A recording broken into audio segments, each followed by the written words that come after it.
Good afternoon, Knicks Nation. It is now Wednesday, November the 4th, 2020. We are just coming out of, I was going to say we're coming out of the election, but we're really not coming out of the election yet, as apparently the election is still going on and counting is still going forward. So it's been interesting. But anyway, on another note, today, yesterday, I saw a report from Ian Begley. Now, again, I just want to stress Ian Begley, Shams, and basically Adrian Wojnarowski are the only people I trust with regard to Knicks news. Shams, Ian Begley, and Adrian Wojnarowski. If they're not saying it, I'm not buying it. So yesterday, Ian Begley reported that prior to the trade deadline of this past season, several teams were scouting Christian Wood. We're talking about Christian Wood today. But after the trade deadline, the Knicks continued to scout Christian Wood. And he also said that they would have heavy interest in Christian Wood as a free agent. That makes it real to me. Now, a couple of things. And I'm going to speak on the draft real quick after this, but a couple of things.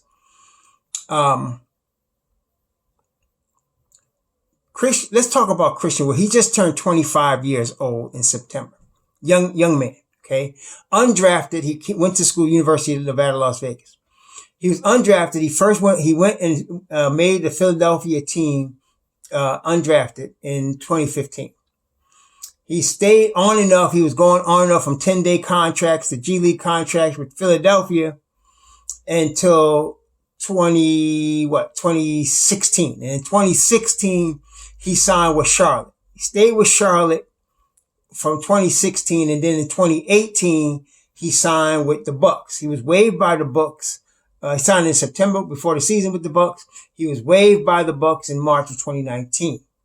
He was claimed off waivers in March of 2019 by New Orleans Pelicans. And then in July of 2019, he was waived by the Pelicans. Then in July of 2019, he was claimed off waivers by Detroit. And this is where we find him now. Now, one thing I already like about him, he doesn't give up, right? He's 25. He does not give up. And he was not drafted. He came in here fighting and clawing to get his opportunity. And you could see in the situations he was in, like Philly, Charlotte, Milwaukee, he was probably a roster spot. That's all he probably was, a filler. And nobody really gave him a chance to play, right? And all the time, he was probably working on his game, developing his game, which showed out in this past season with Detroit, because when Detroit versus Blake Griffin, of course, gets hurt like he does every year. And then they traded the center that they had to Cleveland, Andre Drummond. And that gave Christian Wood opportunity to play. And the boy showed out. Okay, he did. That's why everybody's looking at him, because they're wondering how come. See, once in a while, I don't want you to get it twisted. It doesn't happen often that the NBA misses so badly on a player. It doesn't happen that often. It's not something that happens a lot. Okay. They might draft a player like a Kawhi Leonard, later in the first round that should have been drafted, obviously, in the lottery, or Mitchell Robinson in the second round, or a Joker in the second round. That happens, because, it just happens because people just, they either don't judge the guy's talent properly, or they misjudge his growth potential as a player, or the guy just outworks and becomes a better player, makes himself a better player. Sometimes it happens. But to miss altogether, like not to draft a guy and him come undrafted and then have this kind of talent, that's something else. So Christian Wood is 6'10". His natural position is the power forward. He has over a 7 foot. They said 7'3", but I'll just be conservative and say he has an excess of a 7 foot wingspan. Okay.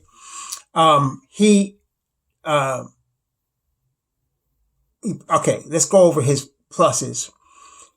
he can put the ball on the floor and aggressively attack the rim. Okay, he does that aggressively. He does it off the pick and roll. Sometimes he does a good pick and roll, lob and run like Mitchell Robinson. Or he can shoot the three. Now this is the thing. He was never, a good 3-point shooter in the NBA. But then again, I take that as a thing because he wasn't being given a chance to become or show that he could be a 3-point shooter in the NBA until this past season. And then he shot 38%, almost 39% from three this past season. So, people are not buying into not everybody's buying into his 3-point ability because his first year Philly, he shot 21%, second year 22%, third year 22%. It was total for the first year 22. But then in Milwaukee, he shot from 3-point, he shot 20%. And from New Orleans, he shot 20% from three. Small sample sizes on each one. And then overall in Detroit, he shot 28%. But at the end of the season, when he started getting most of his minutes, he was shooting 38% from three. Okay. So, on 4 attempts a game. So I'm thinking, I'm not saying he's going to be, a sharpshooter like Davis Bertans, right? But you never know, but I think he's going to be definitely an adequate 3-point shooter. Somebody that shoots above league average. Somebody that can shoot 36% from three on a regular basis. I think he's going to be that way. And the Knicks are looking for a stretch four. Again, let me just reiterate. If the Knicks are looking at Christian Wood, okay, Julius Randle's not going to be here. Unless he's going to come off the bench, which I don't think he is. I keep trying to tell you, they're not looking for stretch fours to play alongside Julius Randle. Mitchell Robinson starting at the 5. RJ Barrett is probably going to start at the 3 or the 2. And either they're going to bring in a free agent or draft a wing that's going to play on that side. Okay. So if they're looking at Christian Wood, that leaves somebody out. And that somebody is Julius Randle. Okay.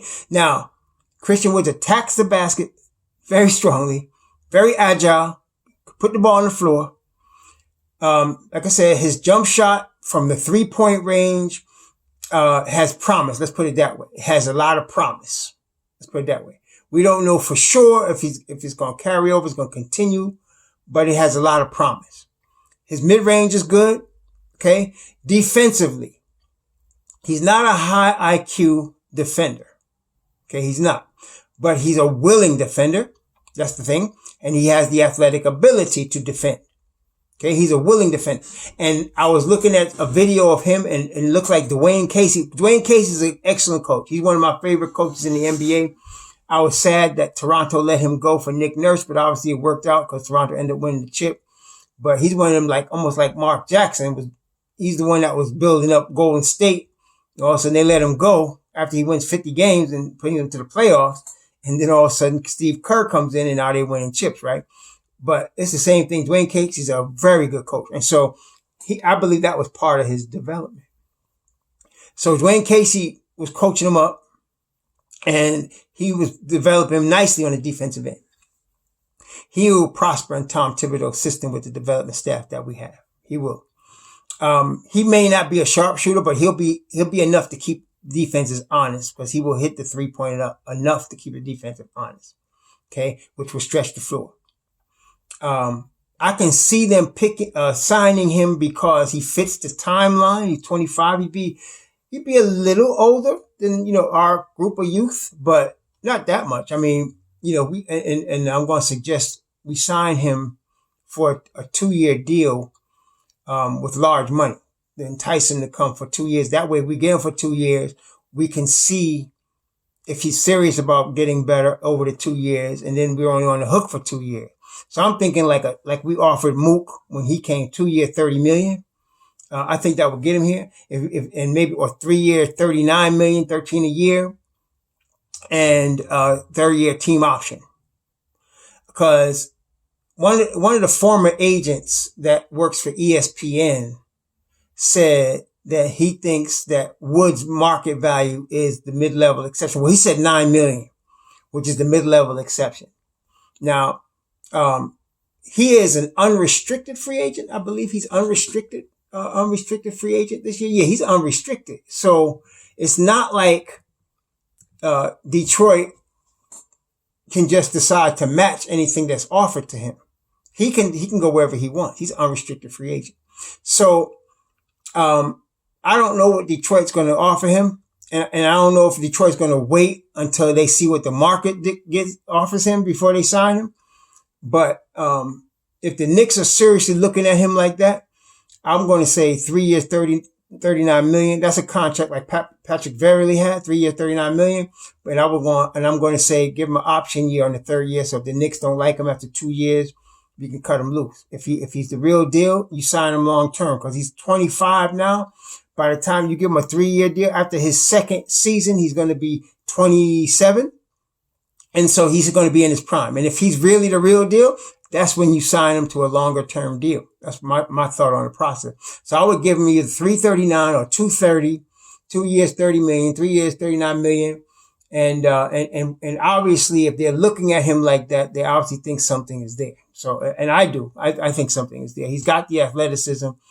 He's got the frame. He obviously doesn't give up because he stuck with it and he came through when they gave him some time. And that's the key thing here. They gave him the minutes in Detroit. And again, a lot of times it just comes down to that. Like, can a player get minutes? That's what it comes down to. I don't think he was getting the minutes. Look, in the first year he was getting 8 minutes a game, second year 8 minutes a game, third year 5 minutes a game with Milwaukee, 6 minutes. But no, he got 24 minutes a game for the short time he played for New Orleans, and he averaged 17 at that time, right? And then he started getting 21 minutes a game with Detroit on average for how many games he got? For 62 games, and he averaged 13. Averaged 13, 6 rebounds, a block, pretty good, decent thing. But I think if he gets more time, because, under Thibodeau, a starting 4, he's going to play 35 minutes. Okay. So there's a lot of questions, but if the Knicks really want him, and I would not mind if they signed him, if they really want him, give him that money so we can secure him, but for a short-term deal, 2 or 3 years. Let him prove himself on that deal. I wouldn't pay him he could stay in Detroit for $9 million, right? He could stay in Detroit for $9 million. Okay. And if he's got other teams willing to pay him more than $9 million, now we might be in a little competition. So I'm saying, let's see what the market is, but I think it's going to end up a 2-year deal, 30 million over 2, or a 3-year deal, 39 million over 3 with the third year as a team option. That should get him here. And then, we'll have the 4th spot locked up for a couple of seasons, So that would be that. But, I think he's a good prospect. He can be a star. He's not a star yet, but he's got the tools to be a star. And from what he has struggled to get to this point, I think he has a desire. See, that's the key thing. A lot of guys get a bag and they stop playing. All of a sudden they got the money and their lifestyles are rich and famous, and now, they don't put the desire in. I think this kid has fought too hard to give up like that. I think he's going to stick around, but I want to make sure. So that's why maximum I'm giving him is 3 years. Okay, like a Julius Randle situation. Maximum I'm giving him is 3 years. I think he'll prosper though under Tibbs' system. You add him at the 4, you got Mitchell Robinson at the 5. You got 2 guys on the defensive end with 7-foot wingspans. Okay, that can both run a lob play and Wood can stretch the floor. Okay, you got RJ on the other side. You got Frank. Now you're going to bring in a pro level shooter. Like I said, they're going to bring a pro level shooter, whether that be Harris or Beasley or whoever, or Bogdanovich. They're going to bring in a pro level shooter at the 2. And then you're going to have a couple of rookies they're going to pick, coming off the bench, whoever that might be, whether it be Killian Hayes or Tyrese Halliburton or Devin Vassell, whichever one they end up picking. Which brings me to the draft. Now, Danny Ainge has made it openly known that he wants to trade his 3 picks at 14, I think it's 26 and 30, to move up in the draft. Okay? Why would not I do that? Because if Danny Ainge, who is slick and smart, is willing to trade his 3 picks to move up, that means he's thinking, obviously, that the better players are a little bit higher in the draft than where he's drafting. The Knicks are at 8. I think the Knicks have the most plum position in this draft. Why would you leave that? I wouldn't. Don't trade from the 8th pick. If you're going to do something with a trade your 27th and your 38th. 8, there's too many good players that you could pick at 8. Too many. I mean, you got possibility of Vassell, Patrick Williams, Halliburton, Killian Hayes, Isaac Okoro, Onyeka Okongwu. You got possibilities all over the place. Kyra Lou. You got possibilities all over the place at 8. Okay. All of the guys I just named, all of them will probably be gone by 14. Okay. So why would you do that? I wouldn't do that. So let's, don't get carried away with these rumors about, what the Knicks should do. Don't do that. No, we got 3 picks. Okay. Now we're going to take 2 of our lower picks and move up to get a Patrick Williams. Okay. Cause now we got our 8th and we're getting Patrick Williams. I am not looking to trade my 8th pick for anything in this draft. There's nothing in this draft. I'm not Anthony Edwards, not LaMelo Ball. I'm not looking to trade my 8th pick for anybody. You know why? Because I said there's too many good players that's going to be available at 8. We are in a good spot. We really are. There's going to be too many good players. We could have a draft board tomorrow long because there's so many good players that's going to be available at 8. And everybody knows that. Danny Ainge knows that. Why do you think nobody's bit on his offer? Nobody's biting. That's what the article said. Nobody's biting. Cause ain't nobody that stupid. Okay. Cause you understand? So no, we keep the 8th pick. Okay. Keep it. If we're going to trade our 2 lower picks is to move up into something in the 20s, early 20s to see if we can get something there. But you don't even need to do that. Like I saw a mock yesterday where they had Desmond Bain going in the 2nd round. And they had Tyrell Terry falling to us at 27. Okay. Cause now Malachi Flynn is moving up the board. So people that would look at Tyrell Terry are now looking at Malachi Flynn. I still like Tyrell Terry. I still think he's going to be a dynamic shooter in the NBA. And of course, we know about Desmond Bain. So, I saw a mock draft where they had us taking Isaac Okoro at 8. And then, Tyrell Terry at 27 and Desmond Bain at 38. That was amazing. I was like, Desmond Bain would fall to 38. I don't know about that, but anyway, so this is a wild draft. So we got to keep our 8th pick. We don't anybody come to me talking about, won't you trade the 8th pick? No, I'm not trading the 8th pick. I'm not. To me, the 8th pick is the best spot in this draft. Really is, man. I'm not trading it. We're in the right plum spot right here. Okay. So we just sit tight with our 8th pick and see if we can acquire another 2nd rounder. Okay. And if we can trade our lower picks, if we see somebody we like I said, we get a Patrick Williams or somebody, that the Knicks might like, Jalen Smith, right? Cause this is what I'm thinking.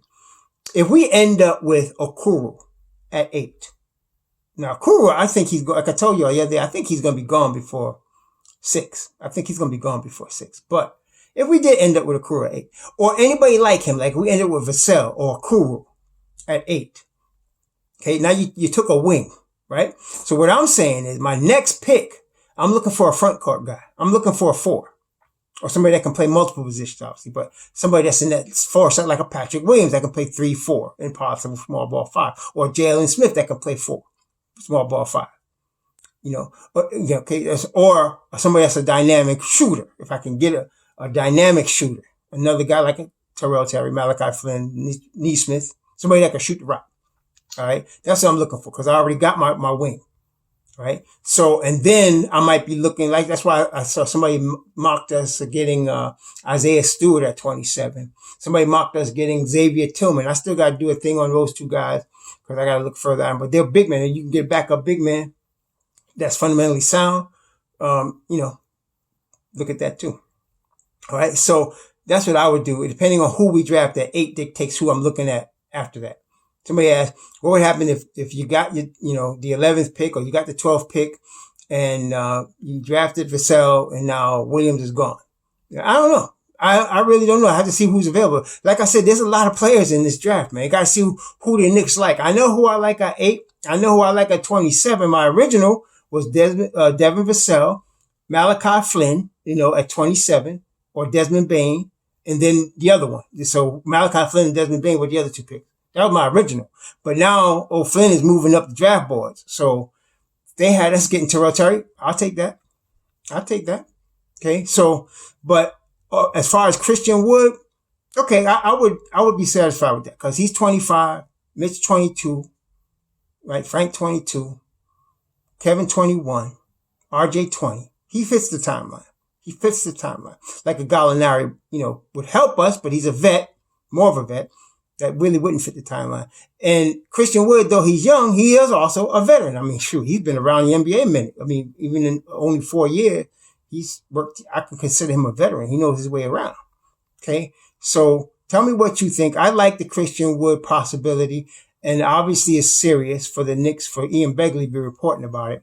I think it's serious. So I like the possibility. Tell me what you think as far as what we should pay him. I'm thinking 3 years, 39, 13 a year, and giving him the 2 years guaranteed with the team option on the 3rd year, or even a 2-year, $30 million, which would definitely get him because he's not going to get that much money anywhere else. And then the 2nd year is a team option, like we have Bobby Portis on.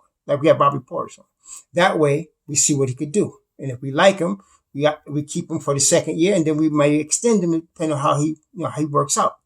But tell me what you think. Please have a safe day. Shalom.